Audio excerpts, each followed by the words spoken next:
Chapter की starting में uncle और उस गैंगस्टर को देखते हैं जो दोनों लड़ने के लिए तैयार होते हैं। तभी वो गैंगस्टर आगे बढ़ता है और अंकल के ऊपर अटैक करता है। हम देखते हैं उसका अटैक सीधा अंकल को लगता है और वो स्माइल करने लगता है। फिर हमें अंकल को दिखाया जाता है जिन्हें कोई फर्क नहीं पड़ा होता और वो लड़ने के लिए जैसे ही अपने टाई को नीचे करते हैं पीछे से एक आवाज आती है कि रुक जाओ। तब वो सारे चौंक जाते हैं कि पीछे से किसने बोला। तब वो देखते हैं वहाँ पे वो गॉगल वाला बंदा आया होता है जिसे सैथ ने मारा होता है और वो अंकल के सामने माफी मांग के कहता है हमें कोई लड़ाई नहीं चाहिए। तब उनका बॉस गुस्से में कहता है तुम यहाँ क्या कर रहे हो और यहाँ से चले जाओ। तभी वो गॉगल वाला पर्सन उसके कान में कुछ कहता है और वो दोनों वहाँ चले जाते हैं। तब वो गॉगल वाला पर्सन अंकल को सॉरी बोलता है। जब वो लोग वहाँ से जाने लगते हैं तब अंकल कहते हैं अगर तुम वापस यहाँ पे आए तो तुम मारे जाओगे। उसके बाद वो सारे अपनी अपनी जगह पे चले जाते हैं। सीन शिफ्ट होता है सैथ की तरफ जहाँ वो सोया होता है और उसे किसी का कॉल आता है। उसे सोफिया का कॉल आया होता है और वो उसे डेट पे चलने के लिए पूछ रही होती है। तब सैथ उसे हाँ कर देता है और वो डेट पे जाने के लिए रेडी हो जाते हैं। हम देखते हैं वहाँ पे अकीरा और सैथ की मॉम को जो कहीं जा रहे होते हैं और अकीरा और सैथ की मॉम बस से उतरती है और सैथ की मॉम उसे फॉलो करने बोलती है। जंगल को देख के अकीरा बहुत डर रही होती है और वो दोनों चलते चलते पहाड़ों के ऊपर आ जाते हैं जहाँ पे एक अजीब सा घर होता है और सैथ की मॉम उस घर के अंदर जाती है और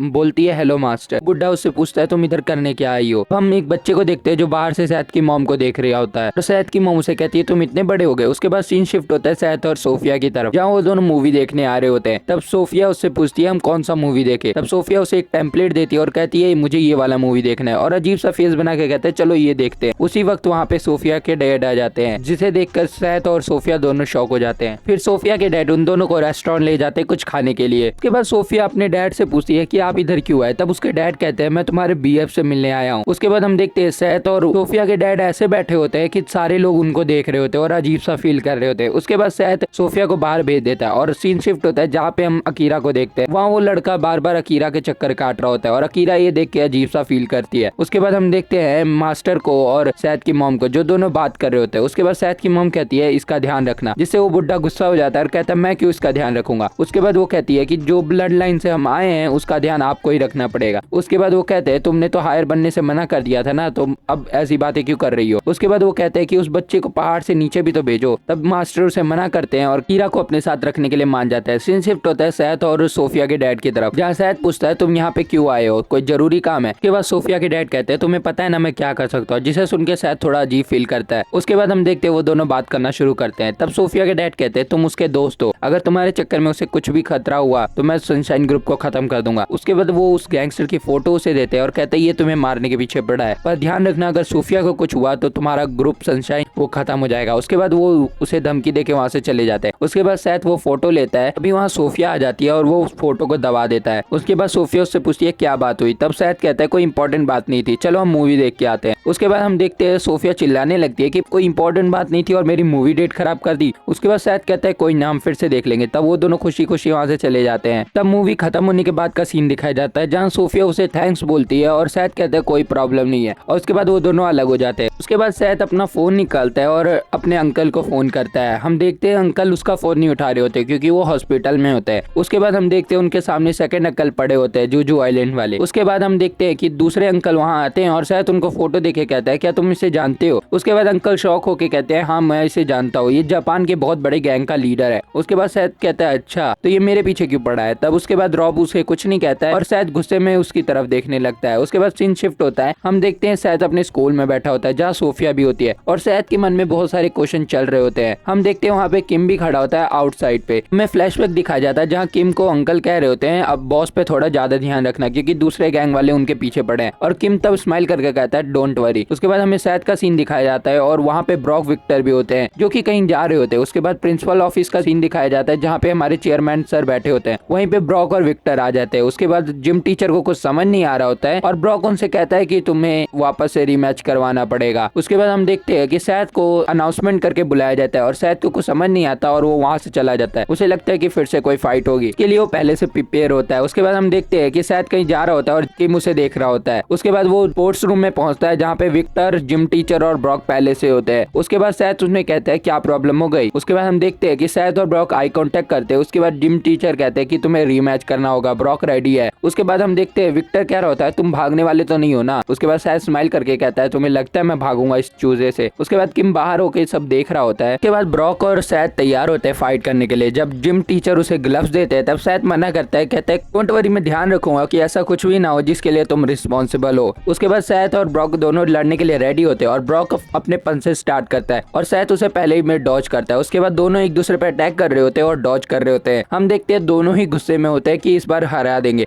चैप्टर की लास्ट पे हम देखते हैं कि एक बंदा बॉस के पास आके कहता है कि मैंने उसे ढूंढ लिया और बॉस कहता है चलो फिर टाइम आ गया इस चीज का। चैप्टर की स्टार्टिंग में ब्रॉक सैथ के ऊपर अटैक कर रहा होता है और सैथ उसे डॉज करता है और हम देखते हैं कि ब्रॉक नीचे को मुंडी कर लिया होता है उसके अटैक की वजह से और सैथ उसी का फायदा उठा के उसे नीचे जमीन पे पटक देता है। पर हम देखते हैं ब्रॉक वापस खड़ा हो जाता है और उसके बाद सैथ पे हमला करता है और वो दोनों एक दूसरे के अटैक को डॉज कर रहे होते हैं और लड़ रहे होते हैं। हमें बताया जाता है कि ब्रॉक इतना ज्यादा स्ट्रॉन्ग होता है कि उसने अपने फर्स्ट ईयर में ही सारे सीनियर्स को मार दिया होता है। उसके बाद जिम टीचर कहते हैं ब्रॉक तो स्ट्रॉन्ग है पर यार ये सैथ है क्या जो इतना स्ट्रॉन्ग है। और सामने हम देख रहे होते हैं वो दोनों कंटिन्यूसली लड़ रहे होते हैं। तभी जिम टीचर को पीछे से रिंग की आवाज आती है। उसके बाद वो दोनों के बीच में जाते हैं और दोनों को रोक के कहते हैं कि अब लंच टाइम ओवर हो चुका है, स्कूल के बाद निपट लेना। फिर उसके बाद सैथ उसे कहता है कि स्कूल के बाद मिलते हैं। उसके बाद वहां से सैथ चला जाता है। हम देखते हैं सैथ उसकी तरफ देख के स्माइल करता है जिसे देख के ब्रॉक और विक्टर दोनों ही हैरान हो जाते हैं क्योंकि सैथ कुछ ज्यादा ही स्ट्रॉन्ग है। उसके बाद हम देखते हैं कि किसी का कॉल आया होता है, आई मीन किसी गैंगस्टर को दूसरे गैंगस्टर का कॉल आया होता है और वो गैंगस्टर बहुत सारी कार्स और बस लेके कहीं जा रहा होता है और वो कहता है टाइम आ चुका है उसको खत्म करने का। दूसरी तरफ एयरपोर्ट पे हम उस मोटे लड़के को देखते हैं जिसे सैथ ने मारा होता है, साथ में गोगल वाला पर्सन और उनका लीडर होता है जो कहीं जा रहे होते हैं। मेरे ख्याल से ये भी सैथ से ही मिलने जा रहे हैं क्योंकि इनके हाथ में एक फोटो होती है जो कि सैथ की होती है और वो कहते हैं अब हम भी इसे फिनिश कर देंगे। उसके बाद दूसरी तरफ अंकल को देखते हैं जहाँ वो स्कूल के बाहर होते हैं और कुछ लोग वहाँ पे आयरन रॉड लगा रहे होते हैं। उसके बाद अंकल कहते हैं जल्दी से हटाओ। तब वो टकला आदमी उनसे कहता है तुम हो कौन। हम देखते हैं उधर बहुत सारे गैंगस्टर आ चुके होते हैं। अंकल उसे कहते हैं जल्दी हटाओ वरना। तब वो बंदा कहता है क्या कर लोगे तुम। उसके बाद अंकल अपना हाथ अंदर करते हैं और उसका कॉलर पकड़ लेते हैं। उसके बाद हम देखते हैं अंकल उसे अपनी साइड करते हैं और आयरन रॉड पे उसका मुंह मारते हैं जिस वजह से वो बंदा डाउन हो जाता है। उसके बाद हम देखते हैं अंकल अपना वेपन निकाल के रेडी होते हैं और अंदर को जाने वाले होते हैं एकदम स्टाइल में कि गिर जाते हैं। उसके बाद वो अपना फोन निकाल के अपना फेस देखते हैं और एम्बेरस होते हैं। उसके बाद वो किम को भी मैसेज कर देते हैं उसी फोन से और किम वॉशरूम का बहाना देके बाहर आ जाता है। सैथ को ये बात थोड़ी अजीब लगती है। दूसरी तरफ सीन शिफ्ट होता है और हम देखते हैं रिंग में ब्रॉक और विक्टर होते हैं। जो विक्टर कह रहा होता है ब्रॉक तुम छोड़ दो, तुम उससे नहीं जीत पाओगे और भी प्रैक्टिस करो। तभी बाहर से कोई बंदा दरवाजा तोड़ के अंदर आता है और यहाँ पे बहुत सारे गैंगस्टर आ चुके होते हैं। उसके बाद वो सैथ की फोटो दिखा के कहते हैं क्या तुमने इसे देखा है। तब वो लोग वहाँ से चले जाते हैं और तभी ब्रॉक उन्हें पीछे से आवाज देता है और कहता है तुम इसे क्यों ढूंढ रहे हो। हम देखते हैं इस फाइट में वो भी इन्वॉल्व होना चाहते हैं। हम देखते हैं पूरे स्कूल में गैंगस्टर फैल चुके हैं और वो एक बहुत बड़ी गैंग वॉर होने वाली है। तो तुम्हें भी घूसबम्स आने वाले बहुत सीन में, तो ध्यान रखना और हेडफोन लगा लेना। उसके बाद हम देखते हैं कि सारे गैंगस्टर स्कूल में आ चुके होते हैं और जैसे ही सैथ की क्लास की तरफ बढ़ते हैं भी ऊपर वाले फ्लोर से किम आता है और वो लोग कहते हैं तुम हो कौन। तब वो उनको कहता है मैं हूँ सनशाइन ग्रुप का मेंबर और वो एकदम से उनके सामने आता है और उनमें से एक पर्सन को स्टैब कर देता है। हम देखते हैं वो एक बार में नहीं रुकता और कई जगह पे स्टैब करता है। उसके बाद किम को देखते हैं जो एकदम डेडली दुख दे रहा होता है और सीन शिफ्ट होता है मैडम की तरफ जहाँ वो क्लास को पढ़ा रही होती है और बाहर से कुछ शोर आ रहा होता है जिस वजह से सैथ को थोड़ा अजीब लगता है। और दूसरी तरफ जिम टीचर का सीन दिखाया जाता है जो अपने ऑफिस में बैठे होते हैं। तभी वहाँ गैंग का लीडर आता है बहुत सारे गुंडों के साथ और उन्हें कहता है कि जल्दी से सैथ को यहाँ पे बुलाओ। वो जैसे ही खड़े होकर कुछ बोलने वाले होते हैं तभी एक पर्सन फुल स्पीड में उनके पास आके उन्हें बैठा देता है और वो कहते हैं जल्दी से सैथ को बुलाओ। तब वो कहते हैं मैं पुलिस को फोन करूंगा। तब वो गैंगस्टर कहता है करके देखो कोई फायदा नहीं है। उसके बाद वो अपनी सिगरेट जलाता है और एकदम डेविल स्माइल दे रहा होता है। उसके बाद हम ब्रॉक को देखते हैं जो कह रहा होता है जल्दी बताओ तुम उसे क्यों ढूंढ रहे हो। उसके बाद वो बंदा उस पर अटैक कर देता है गुस्से में। हम देखते हैं ब्रॉक उसे एक ही पंच में नीचे गिरा देता है जो कि इतना खतरनाक पंच होता है कि उसे दूसरे पंच की जरूरत भी नहीं पड़ती और ब्रॉक भी बहुत ज्यादा स्ट्रॉन्ग है। तो वो सारे गैंगस्टर इसे देखते हैं और ब्रॉक की तरफ बढ़ जाते हैं अपना हथियार लेके। उसके बाद हम ब्रॉक को देखते हैं जो एकदम चिल्ला रहा होता है और एक के बाद एक सबको मार रहा होता है और वो एकदम डीमन की तरह लग रहा होता है बैक से और वो सबको मार रहा होता है। तभी विक्टर भी फाइट ज्वाइन कर लेता है। दूसरी तरफ किम भी अपनी लड़ाई लड़ रहा होता है और दूसरी तरफ बहुत सारे गैंगस्टर किसी को मारने के लिए बढ़ते हैं। हम देखते हैं वहाँ पे सारे एक दूसरे से लड़ रहे होते हैं और किम भी लड़ रहा होता है और वो एक के बाद एक सबको स्टैब कर रहा होता है। और दूसरी तरफ अंकल का सीन दिखाया जाता है जहाँ उन्होंने बहुत सारे गैंगस्टर सुला चुके होते हैं बाहर की साइड। तो वो कहते हैं इन्हें ज्यादा चोट तो नहीं लग जाएगी। उसके बाद अंकल कहता है मैं ही क्यों ध्यान दूं इनके ऊपर और वो शुरू कर देते हैं लड़ना। उसके बाद सैथ का सीन दिखाया जाता है जहाँ उसे थोड़ा अजीब फीलिंग आ रहा होता है और किम का सीन दिखाया जाता है जहाँ पे बहुत सारे बंदे उस पर एक साथ अटैक कर रहे होते हैं पर किम डर नहीं रहा होता और सबको एक साथ मार रहा होता है। तुम अगर ध्यान से देखोगे तो तुम्हें पता लगेगा पूरे स्कूल में 500-600 गैंगस्टर है जो एक दूसरे से लड़ रहे होते हैं। तभी किम की तरफ एक बंदा चिल्ला के आगे बढ़ता है जिसकी आवाज सुन के सैथ बाहर आ जाता है। उसके बाद मैम उससे पूछती है तुम कहाँ जा रहे हो। तब सैथ कहता है किसी को भी बाहर मत आने देना और वो उस क्लास का दरवाजा बंद कर देता है। उसके बाद वो नीचे जाता है तो देखता है बहुत सारी बॉडी उसके सामने पड़ी होती है और किम वहाँ पे लड़ रहा होता है। उसके बाद सैथ एक गैंगस्टर के पीछे जाता है और अपने एक सिलेंडर से उसके सर पे मारता है जिसके बाद हम देखते हैं वो लगातार सबको मार रहा होता है और उसके बाद जैसे ही सारे गैंगस्टर उसकी तरफ बढ़ते हैं वो उस गैस को रिलीज कर देता है। हम देखते हैं उस हॉल में पूरा गैस गैस हो जाता है और उस गैस के बीच में कोई बंदा इतनी तेजी से जा रहा होता है कि हमें दिखाया भी नहीं जाता। उसके बाद कुछ सेकंड बाद दूसरी साइड से सैथ निकलता है और वो एक गैंगस्टर को नीचे पटक देता है, जिसे देख के किम शॉक हो जाता है। सीन शिफ्ट होता है जिम टीचर की तरफ, जहाँ वो पुलिस वालों को फोन कर रहे होते हैं, पर वो सारे पुलिस वाले कह रहे होते हैं कि हमारे पास अभी फोर्स नहीं बची। वो गैंगस्टर स्माइल कर रहा होता है और कह रहा होता है कि मैं पूरा प्लान के साथ आया था। तभी उसके पास एक पर्सन आता है और कहता है हमने उसे ढूंढ लिया। तब बॉस कहता है चलो फिर। उसके बाद हम सैथ और किम को देख रहे होते हैं जो दोनों इकट्ठे लड़ रहे होते हैं। उसके बाद सैथ कहता है कि तुमने नाइफ यूज किया, ये स्कूल के लिए बहुत ज्यादा नहीं हो गया? तो वो कहता है हमें इसे बाहर ले जाना पड़ेगा क्योंकि ये सिचुएशन ऐसी नहीं है। उसके बाद हम देखते हैं दूसरी तरफ अंकल को, जो सारे गुंडों को एक बार में सुला चुके होते हैं। तभी उसके पीछे से एक बंदा आता है और वो अंकल उसे गिरा देते हैं। उसके बाद देखते हैं हम अंकल को जो एकदम उसे फ्लैश की स्पीड से मार रहे होते हैं और वो बंदा उन सब के साथ जाके गिरता है जिन्हें अंकल ने मारा होता है। और दूसरी तरफ हम देखते हैं किम और सैथ बाहर आ चुके होते हैं। अंकल उन्हें देख के बड़े खुश हो रहे होते हैं। दूसरी साइड ब्रॉक और विक्टर भी आ चुके होते हैं और ये सारे इकट्ठे हो जाते हैं। अब होगा यहाँ पे सबसे बड़ी फाइट और सैथ उनको कहता है इससे बाहर रहो। उसके बाद ब्रॉक कहता है कि तुमने ये बोलने में थोड़ा लेट कर दिया, हम पहले ही इन्वॉल्व हो चुके फाइट में। उसके बाद वहाँ पे मेन गैंगस्टर आता है जो उन सबको कह रहा होता है अच्छा तुमने मेरे लड़के सुला दिए। उसके बाद यहीं पे चैप्टर एंड हो जाता है। उसके बाद सैथ उस बॉस को कहता है कि तुम्हें मेरे से क्या चाहिए। तब वो बॉस स्माइल करके कहता है मुझे तुम्हारा सर और तुम्हारी कंपनी चाहिए। उसके बाद सैथ गुस्से में कहता है फिर आ जाओ देखते हैं कौन किसका सिर लेता है। उसके बाद किम और अंकल भी रेडी होते हैं फाइट के लिए। तब वो बॉस अपने एक पर्सन को बुलाता है और कहता है जाओ तुम इससे लड़ो। उसके बाद वो सारे पांचों उसको देखते हैं और कहते हैं ये कौन है। उसके बाद हमें दिखाया जाता है जापान का सबसे स्ट्रॉन्गेस्ट फाइटर है जो कि एक ही बार में जाके किम और अंकल को सुला देता है। उसके बाद सैथ ये देख के शॉक हो जाता है। बाहर हम स्कूल का सीन देखते हैं जहाँ पे पुलिस वाले आ चुके होते हैं और ये सिर्फ 2 होते हैं। उसके बाद वो दोनों बात करते हैं कि यहाँ पे तो हमें कुछ नहीं दिख रहा, हम रिपोर्ट कर देते हैं। उसके बाद एक बंदे को कुछ नोटिस होता है और वो देखता है वहाँ पे एक पर्सन लेटा होता है जिसे अंकल ने मारा होता है। उसके बाद वो रिपोर्ट करने के लिए जैसे ही आगे बढ़ता है उसके पीछे एक वैन आती है और उससे एक और सनशाइन ग्रुप का गैंगस्टर आया होता है जिसका नाम ली होता है और निकनेम वाइट होता है। उसके बाद हम देखते हैं वहाँ पे बहुत सारी गाड़ी एक साथ आ रही होती है और पुलिस वाला देख के ये हैरान हो जाता है। जैसे पुलिस वाला उससे कुछ पूछने वाला होता है कि दूसरे गैंगस्टर की एंट्री हो जाती है। तो वो दोनों बात करने लगते हैं कि तुम पहले आ गए। उसके बाद वो दूसरा गैंगस्टर पुलिस वाले की तरफ देखता है और वो पुलिस वाला डर जाता है। उसके बाद धीरे धीरे सारे गैंगस्टर वहाँ आ रहे होते हैं और ये सारे सनशाइन ग्रुप के मेंबर होते हैं। वहाँ पे देखते हैं हम बहुत सारे बड़े बड़े गैंगस्टर आ चुके होते हैं। उसके बाद वो अंकल को फोन लगाते हैं। अंकल एक हेलीकॉप्टर में बैठे होते हैं और वो कहते हैं रुको मेरे को आने दो। हम अंदर का सीन देखते हैं जहाँ पे सैथ और वो पर्सन लड़ाई कर रहे होते हैं। सैथ उसे कहता है फिर शुरू करो। तभी पीछे से चिल्लाने की आवाज आती है और अंकल और किम खड़े हो जाते हैं और वो दोनों उसको कहते हैं तुम्हें क्या लगता है हम कौन है, जल्दी आओ हमसे लड़ो। तभी सैथ कहता है कि तुम लोग पीछे हटो, ये मेरी फाइट है, मैं इसे दिखाता हूँ। उसके बाद हम देखते हैं कि सैथ के मुंह पे एक निशान आ जाता है जिसे और किसी ने नहीं उसी पर्सन ने किया होता है जो कि बहुत फास्ट होता है। उसकी स्पीड इतनी तेज होती है कि सैथ उसे मुश्किल से ही डॉज कर रहा होता है, जिसे देख के विक्टर और ब्रॉक शॉक हो जाते हैं और कहते हैं बहुत ज्यादा ही स्पीड है। हम देखते हैं दूसरी तरफ क्लास में सारे बंदे पुलिस को फोन कर रहे होते हैं और कुछ लोग वीडियो बना रहे होते हैं। उसके बाद मैम भी पुलिस वालों को फोन करती है पर कुछ होता नहीं है। उसके बाद सोफिया उन्हें कहती है मेरे साथ बाहर आओ। उसके बाद हम देखते हैं सैथ और वो पर्सन लड़ रहे होते हैं कब से। तभी सैथ उसका हाथ पकड़ता है और जैसे उस पे पंच करने वाला होता है वो पर्सन नीचे झुक जाता है और हम देखते हैं वो सैथ के अटैक से बच जाता है। उसके बाद वो बंदा पीछे जाता है और सैथ भी पीछे होता है और सैथ स्माइल करके कहता है अब मजा आ रहा है मेरे को। उसके बाद हम देखते हैं दोनों एक दूसरे को मारने के लिए आगे बढ़ते हैं और तभी दूसरा पर्सन स्माइल करके कहता है मेरे से वेट नहीं हो रहा, जल्दी खत्म करो इसे। तब हम देखते हैं दोनों आमने सामने आ जाते हैं और उसके बाद दोनों एक दूसरे पे अटैक करते हैं पर दोनों एक दूसरे का अटैक डॉज करते हैं। उसके बाद सैथ जैसे ही उसे मारने वाला होता है वो नीचे झुकता है और सैथ के ऊपर एक किक करता है पर सैथ उसे डॉज कर लेता है। उसके बाद सैथ स्माइल करता है, कहता है तुम उतने भी कमजोर नहीं हो। उसके बाद वो बंदा देखता है कि ये स्माइल कर रहा है, उसके बाद वो शॉक हो जाता है। तभी वहाँ पे कूलेस्ट एंट्री होती है अंकल की, जो सीधा हेलीकॉप्टर से वहाँ पे आते हैं, जिसे देखने के बाद सारे बंदे शॉक हो जाते हैं। तभी वो गैंगस्टर बॉस भी सोचने लगता है अब ये कौन आ गया। उसके बाद हम अंकल को देखते हैं जो एकदम गुस्से में वहाँ पे आए होते हैं और उनके पीछे पीछे कई सारे गैंगस्टर आए होते हैं। तुम एक बार स्क्रीन में देखो, ये बहुत सारे गैंगस्टर है, मेरे ख्याल से 1000 से भी ज्यादा। ब्रॉक और विक्टर ये देख के शॉक हो जाते हैं कि इतने सारे बंदे एक साथ, और वो सारे एकदम से सैथ के सामने अपना सर झुका देते हैं और कहते हैं बॉस। उसके बाद सैथ ये देख के हैरान हो जाता है क्योंकि सैथ भी इन सबसे नहीं मिला होता है। उसके बाद हमें सोफिया और टीचर का सीन दिखाया जाता है जो कि नीचे आ रहे होते हैं। दूसरी तरफ ब्लैक ग्रुप कंपनी का दिखाया जाता है जो कि ऊपर से दूसरे बिल्डिंग से सब देख रहे होते हैं और वो कहते हैं हमें भी जाना चाहिए। तब गूगल वाला पर्सन कहता है तुम्हें लगता है तुम उससे जीत पाओगे। तभी उनके पीछे से एक आवाज आती है और तभी उसके आगे कोई आ जाता है जो और कोई नहीं सैथ की मॉम होती है और ये सेकंड कूलेस्ट एंट्री होती है इस चैप्टर में। उसके बाद हम अंकल को देखते हैं जो वहाँ पे आए होते हैं। तभी सैथ उन्हें मना करता है, कहता है मेरे फाइट में इंटरफेयर मत करो, और सैथ को कोई सीसीटीवी कैमरा से देख रहा होता है जो और कोई नहीं, जेसन के फादर और अंकल होते हैं। उसके बाद सैद के अंकल कहते हैं कि तुम्हें सिचुएशन समझ आ रही है, अपनी चारों तरफ देखो। उसके बाद सैद अपनी चारों तरफ देखता है और उसे समझ आ जाता है कि कुछ और ही सिचुएशन है। अंकल जैसे ही आगे बढ़ते हैं सैद उन्हें मना करता है, कहता है जो भी हो पर मैं इससे लड़ूंगा। तभी सैद अपना फेस पोंछता है और उसे कहता है चलो फिर शुरू करते हैं वापस से। तभी घोस्ट गैंग का बॉस उसे कहता है कि सैद को खत्म करो। उसके बाद दोनों आगे बढ़ते हैं लड़ने के लिए। तभी उनकी फाइट कोई रुकवा देता है। उसके बाद हम देखते हैं कि वहाँ पे सारे बंदे शॉक हो जाते हैं, पता नहीं किसकी एंट्री हो चुकी है। और हम देखते हैं सैद की मॉम उन सब गैंगस्टरों के बीच से आ रही होती है। उसके बाद सैद की मॉम अंकल को ऑर्डर देती है कि सबको बाहर ले जाओ और इंजर्ड को ट्रीट करो। तब अंकल पूछते हैं तुम करना क्या चाहती हो। तब वो गुस्से में कहती है कि तुमने कब से क्वेश्चन पूछने लगे। तब वो एक बंदे को बुलाती है और कहती है जितने भी इंजर्ड है सबको ट्रीट करो, और बाकियों को कहते हैं तुम जाके बाहर पुलिस वालों को रोको। उसके एक ऑर्डर पे सारे गैंगस्टर उसकी बात मान लेते हैं। तब सैद भी ये देख के शॉक हो जाता है। और तब उसकी मॉम कहती है तुम्हें लड़ना है ना तो तुम जिस मर्जी से लड़ सकते हो और जाओ, जिससे लड़ना है लड़ो। उसके बाद सैद की मॉम उस जापानीज बंदे के पास जाती है और कहते हैं मेरा बेटा तुमसे लड़ेगा। उसके बाद जैसे ही वो बॉस के पास जाती है उसके साइड वाला उस पर चिल्लाने लगता है। उसके बाद वो कहती है मैं तुम्हें दो ऑप्शन देती हूँ, या तो अपने सारे बंदे ले जाओ। तभी बीच में एक बंदा बोलता है और वो बंदा नीचे पड़ा होता है और बॉस के गले पे एक निशान आ जाता है खून का। जिसके बाद सैद की मॉम कहती है जल्दी से अपने बंदे लो और चले जाओ, नहीं तो दूसरा ऑप्शन कि मेरा बेटा तुम सबको यहाँ से मार के भगाएगा। उसके बाद बॉस ये देख के हैरान हो जाता है और तभी सैद की मॉम कहती है जो भी जीतेगा वो जो चाहे वो ले सकता है। और उसके बाद सैद की मॉम वहाँ से चली जाती है और कहती है मैं अपना प्रॉमिस याद रखूंगी। और वो सैद की तरफ आके कहती है कि अगर तुम इनसे जीत नहीं सकते तो तुम सनशाइन ग्रुप के ओनर भी नहीं बन सकते। तभी सैद स्माइल करता है, कहता है मैं नहीं हारने वाला। और सोफिया और टीचर बाहर आती है जहाँ पे बहुत सारे बंदे पड़े होते हैं और वो ये देख के शॉक हो जाते हैं। उसके बाद सोफिया अपने डैड को फोन करती है और कहती है स्कूल में कुछ हो गया है। तभी उसके डैड गुस्से में आते हैं और कहते हैं मैं अभी आ रहा हूँ स्कूल। उसके बाद हम देखते हैं टीचर उसे कह रही होती है क्लास में चलो। तभी वहाँ पे कुछ गैंगस्टर आते हैं जो कि सैद की मॉम के कहने पे आए होते हैं। तभी वो अपना नाइफ निकालता है और कहता है ये तो अभी तक अलाइव है। बाहर का सीन दिखाया जाता है जहाँ पे सारे बंदे होते हैं और सैद और उस पर्सन की लड़ाई होने वाली होती है। तभी बॉस कहता है इसे जल्दी से खत्म करो और यहाँ से निकलो। तब वो जापानीज पर्सन अपने कोट में से एक नाइफ निकालता है और सैद को कहता है अब तुम मरने वाले हो। तभी सैद की तरफ अंकल आगे कहते हैं आप ये रोड ले लो और इसे मार दो। तब सैद स्माइल करके कहता है इस जैसे को मारने के लिए मेरा अकेला हाथ ही काफी है। उस ब्लैक ग्रुप कंपनी का सीन दिखाया जाता है जो ऊपर से सब देख रहा होता है और उन दोनों की फाइट शुरू हो जाती है और सैद हवा में होता है और वो पर्सन उसके नीचे। तो तुम्हें मैं एक बात बताने वाला हूँ, मैं 30 से 40 मिनट की वीडियो बनाने वाला था पर मैंने जैसे ही देखा अगला चैप्टर टाइम स्किप है तो तुम्हें कुछ समझ नहीं आएगा अगर मैं अभी बना दूंगा उसकी वीडियो। तो अगली वीडियो मैं थोड़ी लंबी बनाऊंगा और कुछ टाइम लेके बनाऊंगा, तो तुम चिंता मत करना। टाइम स्किप के बाद बहुत सारे न्यू कैरेक्टर आने वाले और बहुत सारी चीजें होने वाली है जिसे देख के तुम शॉक हो जाओगे। इसलिए चैनल को अभी सब्सक्राइब कर दो और वीडियो को लाइक कर दो और अपने सारे उस दोस्त को शेयर कर दो जिसने अभी तक ये मानवा नहीं देखी है। और मैं मिलता हूँ तुम्हें नेक्स्ट वीडियो में।